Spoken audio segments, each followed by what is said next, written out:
रूस का पड़ोसी देश फिनलैंड आज नाटो में आधिकारिक रूप से शामिल हो गया है। इसे रूसी राष्ट्रपति व्लादिमीर पुतिन के लिए बड़ा झटका माना जा रहा है। फिनलैंड को नाटो की सदस्यता का आधिकारिक पत्र रूस के सबसे बड़े दुश्मन अमेरिका ने सौंपा है। नाटो की सदस्यता से संबंधित दस्तावेज अमेरिकी विदेश विभाग के पास रहते हैं।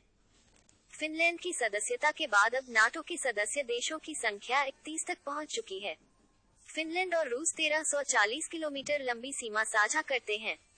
ऐसे में अब नाटो सेना के रूस की उत्तरी सीमा के नजदीक पहुंचने का खतरा बढ़ गया है। हालांकि नाटो महासचिव जनरल जेन्स स्टोल्टेनबर्ग ने कहा कि फिनलैंड की सहमति के बिना नाटो अपने सैनिकों को नहीं भेजेगा। रूस शुरू से ही फिनलैंड के नाटो में शामिल होने का विरोध करता रहा है। यूक्रेन पर आक्रमण का कारण भी उसका नाटो में शामिल होना ही था। रूस ने चेतावनी दी है कि फिनलैंड की नाटो सदस्यता से पैदा हुए खतरे से निपटने के लिए उसे प्रतिरोधी उपाय करने के लिए मजबूर होना पड़ेगा।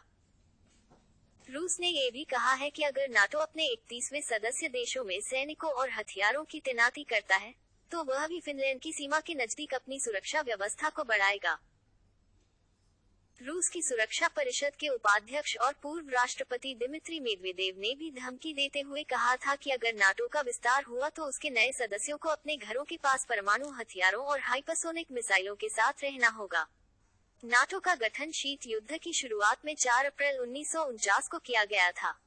तब नाटो के सदस्य देशों की संख्या सिर्फ 12 थी।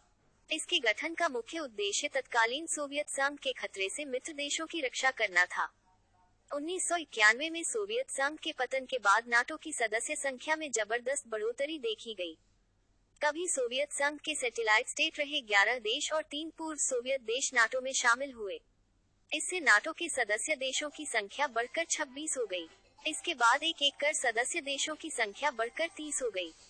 नाटो में फिनलैंड से पहले 2020 में मैसेडोनिया शामिल हुआ था।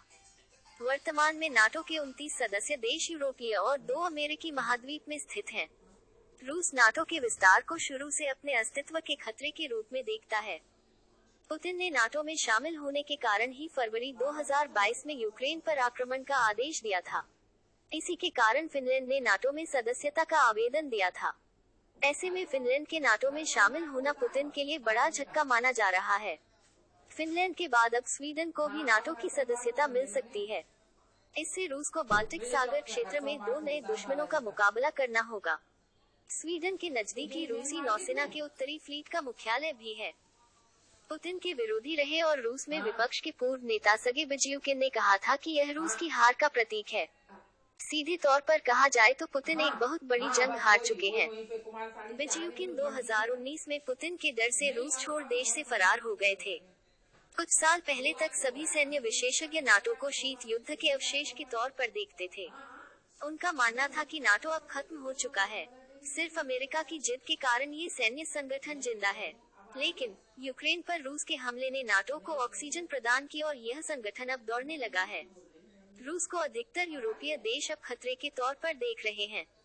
यही कारण है कि शीत युद्ध के समय से ही तटस्थ रहा फिनलैंड अब नाटो का सदस्य बन चुका है। अब पुतिन के लिए ये समझाना मुश्किल हो रहा है कि कैसे पूरा यूरोप रूस के खिलाफ इकट्ठा हो गया है। नॉर्वेजियन हेलसिंकी कमेटी के एक वरिष्ठ नीति सलाहकार इवर डेल ने कुछ महीनों पहले कहा था कि फिनलैंड कभी भी रूस की दुश्मनी नहीं चाहता था। यही कारण था कि वह खुद को एक तटस्थ देश के रूप में देखता था। पुतिन हमेशा से ये दावा कर रहे थे कि वे यूक्रेन पर आक्रमण नहीं करेंगे। कई बार तो उन्होंने इसे मिलिट्री एक्सरसाइज भी बताने की कोशिश की, लेकिन रूसी सेना ने अचानक यूक्रेन पर हमला कर दिया। इस घटना ने पूरे यूरोप में पुतिन की साख को चोट पहुंचाई है। अब कोई भी देश पुतिन पर भरोसा करने को तैयार नहीं है। यही कारण है कि हर देश खुद की सुरक्षा को मजबूत करने में जुटा है। इवर डेल ने ये भी कहा कि व्यवस्थित झूठ बोलना शायद कुछ समय के लिए एक रणनीति के रूप में उपयोगी था, लेकिन यह